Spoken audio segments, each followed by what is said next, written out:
So now we are going to move into our favorite and final topic on this week's episode, and that is none other than relationships. So what is topping off our relationship segment this week, Miss Reese? All right. Dear DC, my friend wanted me to ask this question. Her boyfriend suffered a spinal cord injury and became paralyzed. Oh, Christopher Reeves. It's been almost 4 months and he's still paralyzed. She believed that he is not worth sacrificing her whole life, considering the fact that she wasn't sure if she wanted to marry him in the first place. Mm-hmm. She wants to know how she can break up with him. Please advise. That sounds like Diary of a Discontent Black Woman. Didn't dude get paralyzed in that movie? Diary of a Mad Black Woman? Yeah. And he came back eventually. Church, they was married. Church healed him. But I'm saying he was able to walk again. Yeah. Right. So I'm just saying paralyzation is not forever. No, so possibly not forever, but you don't know. No. It sounds like she's teetering and I can't say has been. It sounds like now she's saying that she has been. Who knows? She could have been drunk in love with the nigga when he was healthy. She said she was considering the fact that she wasn't sure if she wanted to marry him in the first place before this even happened. I need documentation. I need proof that you were not leaning towards, because if it's an upward mobile, handsome, whatever, everything you're looking for on your list, and he's healthy, why were you with him if you weren't trying to go to that? Not saying that that's the truth or not. I'm just saying it's convenient to say now. Let me just say this.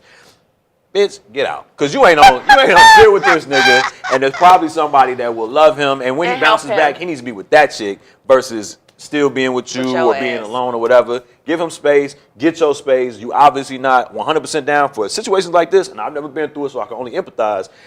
You got to be 110% down for somebody that is just dead from the waist down, blows in they thing to move their wheelchair. Like, no disrespect to the paraplegic, but that's a tall order. I know people that take care of their elderly grandparents, parents, children. It is taxing. It is stressful. It is daunting.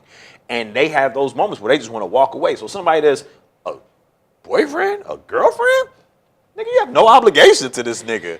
So get out now before he gets that false sense of security, like she'll always be here. And he on the other hand, is probably falling deeper and deeper in love the more you stay, because he's like, she's down for me despite my injuries. What do you say? That's tough, G. I just hope he makes a full recovery and the bounce back be real. You know what I'm saying? That's what I'm hoping. But I don't know, be honest with him and just tell him you've been thinking about leaving or whatever, and then leave. But I would still say be his friend. Yeah. Just because in this time he needs a friend and he needs help. But it'll be less pressure on you as long as, if you decide to get out the relationship. But I don't think there's nothing wrong with saying, hey, if you need me or I'm going to stop by tomorrow, I'll still come by and help. But you're no longer obligated to do everything. And that's a lot. Like you said, y'all not married. So it's really like, I can go out here and be living my life and doing. And I mean, this could be our breaking point. Like you said, he could make a full recovery and then find somebody that he truly needs to be with. And you find somebody you need to be with. Yeah. And I mean, I think the opposite would be true if he, I don't know, leveled the fuck up and you wasn't on that growth pattern that he was on and he left your ass. It would be the same. Like, baby, we was cool then. But we're not. This is not then. This is now, and we're not rocking. But honesty is always the best policy in my opinion. All right? What else we got in relationships? Dear DC, I haven't been with my boyfriend for 2 years. No, I have been with my boyfriend for 2 years and I love him. He's taken a short-term work assignment on the other side of the country for 18 months. Mm-hmm. It's been 5 months and we have traveled to see one another twice so far. In that time, go ahead. In that time, I met someone else, but we are just friends. Oh, shit. Must I tell my long-distance boyfriend or let this play out until he moves back? What say you, Miss Reese? Shit. She had a concern with that 2 and 5 months. Yeah, 2 visits in 5 months. Damn. That's not a lot. I don't really like you. Yeah, I mean, I feel like once a month. If that's the case, if y'all doing monthly, then it should be 5 visits. 5 times by now, 5 months. What you say, though? So that right there is kind of like who isn't serious. Yeah. And then for you to even say, I met someone. You met a lot of people. It's just be like, no, I got this new friend and we cool. And I think that friend is filling that void for her. Yeah, that could and be it. It could not be physical. It doesn't have to be physical. It could just be the hanging out, we see each other, we talking and all that.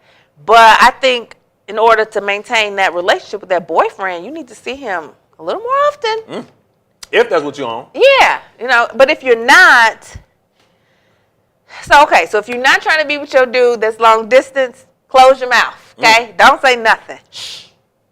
Shut the fuck up. Because he don't need to know.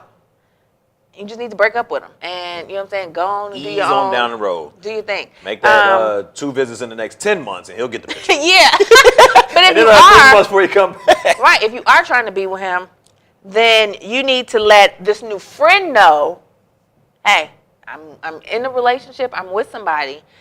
We friends, and we just cool, and keep that there. Yeah. I still wouldn't mention it to the boyfriend, because now he's gonna be thinking about that while he across the country and calling you and FaceTiming you all the time. It's no good. It's no good for anybody. I say that I question the foundation of their relationship, not in a negative way, but I just need more information. You were together for 2 years, and y'all about to be a year and a half apart. How solid was that 2? Because if he's been gone for 5 months and you already found somebody, you been with this nigga for 2 years. He leaves for 5 months, 150 days, and you're on to the next one. You see what I'm saying? So it's just kind of like, I question how serious y'all were, because it's different to have been fucking somebody for 2 years than to have been with them for 2 years, right? And then also, like, what if I come from a military background? So what happens if, you know, this situation with somebody that got deployed and you're not going to be able to see them and they're not going to come back and you're going to be, you know, wondering if they're dead, you know what I'm saying, and writing letters and all that, trying to communicate and trying to keep the relationship alive. Typically, those people are married, but in this scenario, let's say they weren't. You might not even have to go into this assignment knowing, like, 18 months, we're just going to see what happens month 18. You know what I'm saying? But it doesn't sound like that was discussed. It seems like promises were made, expectations, you know, exist. And for her to meet somebody that quick and to put a stamp on it, like, I met someone. I'm sure you met hella people within the last 5 months. But for you to say this one, that sounds pretty serious. Yeah. So I would just say honesty is always the best policy. You know, you can't be a cheater if you're being honest. So speak to both of these dudes candidly and let them know, like, hey, I got this situation over here, and bae, I got a new bae potentially. And he probably fucking on something out there. Like, if he's not campaigning and eager for you to get out there more than twice per 5 months, there's a reason for that. He's not just chilling and masturbating. So if he's not telling you, don't you tell him. Right. So yeah, you either tell everything or tell nothing. And you really don't have to say anything because it don't sound like you did shit yet. No. You know what I'm saying? So you're having an emotional affair, if that's such a thing, and just keep it moving until you feel compelled to do otherwise would be my suggestion. Right. Okay. Okay, so the next question comes from Marcus Black from Love and Hip Hop Hollywood. Hey. He did a video saying that he thinks women should get out of the attitude of Miss Independent, right? Mm-hmm. He says that a real man is not interested in an independent woman, and if she's so independent, she can go eat herself, fuck herself, and do everything else by herself. They do be doing that. With or without you, sir. And so, like, what are your thoughts? Do men prefer a mate that is all the way independent, or independent but still knows how to let that man feel like he's the leader? Yeah, I mean, I think it depends on the man, and obviously it depends on the woman. Ms., M-I-S-S, by definition means I'm not with no nigga, nobody, and I'm on my own shit, and independent obviously is what it is. But I would say, like, it's a good feeling to know, like, I put it in this context. So you don't pay a hooker or a prostitute to fuck you or to go to dinner or to suck on you, right? You pay them to leave. Right? So if you already got an upward mobile chick that's, you know, firm in her shit, she's established, she's doing her thing, and hey, I got you an Uber, baby. Good job. I got you an Uber, so you can, you know. I think that's actually a good thing. I think men sometimes seek that, especially depending on the man. Right. But just kind of being in your face, I don't need What is that, though? What is that? Ma'am. Because if you touch my shit, G, now you hit me. Now, what's up? You know what I'm saying? Not just where, but it's just one of those things where if you're not so overt with your independence, because I think that's actually an insecurity. Like, it's a difference between a woman being confident in her shit, moving a certain way, and nah, baby, not on no fake reaching for the bill, but nigga, no, I got this one. Yeah. You know what I'm saying? I had the last one, and I got this one. Because I think a lot of times we fall into that. You got the last one, I got the this one. Nah, I'm just talking about, nigga, I got paid today, 500 ain't shit to me. Right. I think we find that attractive. But when it's this tit for tat, that's not independence. When it's like, I'm going to pay every other time. Or I'm independent, but you still got to pay. Or all of them shit. So if you independent, be real independent and be classy with your independence. Because the men apparently have been independent but we don't throw it in your face like, bitch, I got a car. Bitch, I got a job. Bitch, I got a motherfucking place to live. No, we going to say, you should. Right, you should. You should. This is not the 20s. You're not a flapper. This is not the Great Depression, dog. Like, it's equality out here. And I think that women should be independent, even in marriage. I think you should, you know what I'm saying, not necessarily hide your bank account, but have some shit you're working on and towards. And he'll be doing the same, and y'all have something together that y'all are working on. But if you don't come to the table with that, we enjoy to see you leave and celebrate your independence in your absence. What do you say? No, I got what Marcus was saying. I think those women that make the man feel less than a man is a little annoying. And again, if I was a dude, I'd be like, well, bitch, bye, go be independent so by many yourself. women out here, bro. Yeah. Like, I'm not finna put up with that shit. Yeah, I think it's just a way of doing it and being tasteful with it. So I think there's nothing wrong with being independent and having your own. Kudos, as you should. And I think a weak man is one that don't want you to have your own because he wants to control and manipulative. I actually read an article earlier this week on subtle abuse, and it was just an interesting topic because usually you think like abuse is I'm punching your face, or I'm going to talk shit to you. Control, but it's that small little. She's husky, isn't she? Girl, you know I was playing. You know I was playing. Oh, you too sensitive. Well, and it's just like those little jabs, those little things that not just men, but women can also do as well. It kind of plays into that controlling thing. So if y'all can research and look up an article called Subtle Abuse and the Signs Thereof, it'll be informative, and you'll see if you're in a fucked up relationship more than you know. Or if you're the abuser. Or you're the abuser. Because I definitely saw some things like, oh, really? That's abuse? My God. All right, let's wrap up relationships for this week. Okay, last but not least, I think I heard this question being talked about on the morning show, WGCI. Okay. And it was, are black men, no, it wasn't WGCI, it was Mike Love on 106.3. Okay. And then you tagged me on the Facebook post. The post from Lynn. That he was Lynn, talking we got to get you on the show because she got a lot of, like, anytime she posts anything, controversial or otherwise, everybody, 213 comments. It might have been the same post that he saw. Yeah, okay. And so the question was, are black men taught how to be husbands and vice versa? Are women taught how to be wives? When he was talking about that question, Mike was talking about his own experience growing up with his father. And he was like, he really wasn't taught how to be a husband, more so to be a man. And then the husband part, he just kind of learned going along. I think some women back in the day were taught how to be wives because being a woman was part of being a wife. They meshed those two together. I think nowadays we've separated that shit. Oh yeah, mutually exclusive. I'm gonna be this woman, and then when I decide to be a wife, we'll work on that shit. I'm gonna be the woman you call your wife. Call her. Tell her to come get you. I swear, boy. But I think women were taught back in the day how to be a wife, how to take care of the house, take care of their husband or whatever. But I don't think black men were ever taught. I think they're just taught how to be men. And it's tough because generationally, maybe they were taught how to be groomed into being a groom and a husband. Yeah. But nowadays, who the fuck is going to teach a man, an up-and-coming young man, how to be a man or a husband or a father when we don't have men in our lives? I was just about to say, if they're not married, they're not teaching. So now your mom overly teaches you everything she wished your father was. She wished her second husband was. She wished her current boyfriend cheating ass was. And now, when the mask is revealed, you're like, damn, mama, you was just projecting the trauma onto me. That's not even realistic for me to do the things you're trying to groom me into since the age of 6 months. So now you just kind of figure it out on your own. You know what I'm saying? But no, I don't think that black men especially are being groomed to be husbands, unless it's for white women. You know what I'm saying? Like the only thing that we are either subconsciously or consciously being programmed to do is get to the money. Those of us is about something. I'm not talking about, I'm not saying if you went to jail or if you're homosexual or whatever that you are less than. I'm just saying we're talking about heterosexual black men that have upward mobility and voting rights, right? So let's limit it to that. We've been groomed to get to the bag. I'm going to keep it 100, get the baddest chick, and the baddest chick is often not the blackest chick. And you know what I'm saying? Go ahead and do all the other stuff in terms of dog, white picket fence, cars, house, blah, blah, blah.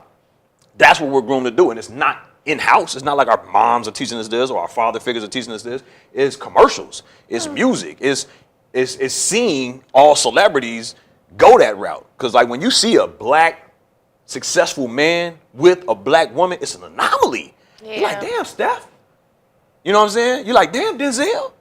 You're like, damn, I'm done. Who else has Jay, right? Jay, you know what I'm saying? But it's like we're searching for examples of powerful black couples. So obviously that's not what kind of the standard is. The standard is when he get on, he leave your ass for a white girl. But you got to get on first. So we are more so groomed to get on by any means necessary. And that's how so many fall off, by trying to get on. So now I went and took some shortcuts, took the street route, blah, blah, blah. Now I'm off. Yeah. And those that took the longer route, the college route, the garbage man route, the whatever, building your enterprise route, you kind of get to that point where now I'm up here. I don't have anybody that's been with me since the beginning. And up here, I'm not really running into the authentic sisters that don't have that Miss Independent swag. Because it's like, y'all, we on the same level, but you so fixed on proving that, shit, you the man. How can I be the man for you? So it's funny that you say that, because I don't necessarily think I'm grooming my boys to be good husbands. Right. But I do add a little stuff in there. Oh, yeah. Just because I want them to be self-sufficient, right? So don't go looking for nobody to cook for your ass, because that day is gone. Whoa, gone. I'm gone. Okay, so you need to know how to cook. You need to know how to clean for yourself. You need to know how to do your laundry. And just don't have these expectations of a woman. But I know women that cook well that don't cook. They don't want to do that shit every day. That's wild. Because my mama said, don't start no habits you can't keep up. Yeah. So if you start cooking every day, you're going to be cooking every day for the rest of your life. Yeah, that's real. She said, I don't cook any day. So, goddamn. I do. Those it is. Look, I do find myself telling the boys certain things that I want in a man, right? And so, there's a nugget. I feel like they're going to be the perfect guys for me. Oh, yeah. And then that's why you're going to be so critical of the women they bring around. Like, you're not good enough for my man. That's so bad. I can't give my man away to you. Hey, baby, go cook some food. We'll find another one. She'll be fine. You'll find another one. So it is hard. But I was watching a show. Nephew Tommy from Steve Harvey, he got a show called Ready to Love. Okay. It's on OWN. And I've been trying to catch it, but last night they played like all the episodes. Mm-hmm. So it's 3 guys, and maybe they started like 20 women. They down to 8. Some of these women, all of the women. He says it's called Flavor of Love. Ready to Love. Oh, Ready to Love. Okay. All of the women are beautiful. All of them are doing something in their career, have major jobs, VP of an organization. One got her own printer shop. Nice. One's an international DJ. Just a lot of different variety. Most of them are over 40. That's kind of where the sexual pride. That's where I see the issues arise, because all the men are in their mid to late 30s, and some of the women are older. So some of them are very like the man. You know what I'm saying? Because they've been used to dominating, running their life, running other lives apparently, and just don't have no time for the BS. Yeah. So it cut to the chase. Meeting with these younger guys, it's kind of like he's still playing games, trying to finesse. So you see them bumping heads. Yeah, you see all of this. Just tell me you want to fuck, I will do it. Yeah, it's a good show, and it I say watch it. Right. Watch a few episodes and let me know what you think. But you do see the woman who maybe has been single or divorced or been by herself for a long time, how she kind of has become the man. It's really going to be hard for her to find somebody if she doesn't soften up a little bit. A little bit. And my closing thought on that would be, young lady, you can never be the man. Yeah. All right? But congratulations on all your other endeavors. All right? So that about wraps us up for this week's episode of This, That, and the Third, the lifestyle show that gives you life. Literally. Be sure to check us out on all social media platforms and at our, IG, Facebook. It's YouTube is This and the Third with the third spell I like the Roman numeral 3, and on YouTube it's Calvin and Reese, the king and queen of Chicago podcast. But we want to make sure that y'all know that our anniversary is coming up early December. Yeah, third. But third Thursday we're gonna celebrate it, but the actual anniversary I want to say is like December next week. It's your birthday, right? It's your birthday. Yeah, it's the second year birthday. anniversary, so we thank y'all for tuning in and turning up with us for 24 whole months. And tell a friend to jump on the wave, man, because it's about to take off. All right. So once again, it's been a pleasure serving as your host. It's your boy Calvin Leroy King III. As always, I got my lovely co-hosts with the most by my side, Ms. Reese Peace, the one and only, and we are the undisputed king and queen of Chicago podcast. Check us out.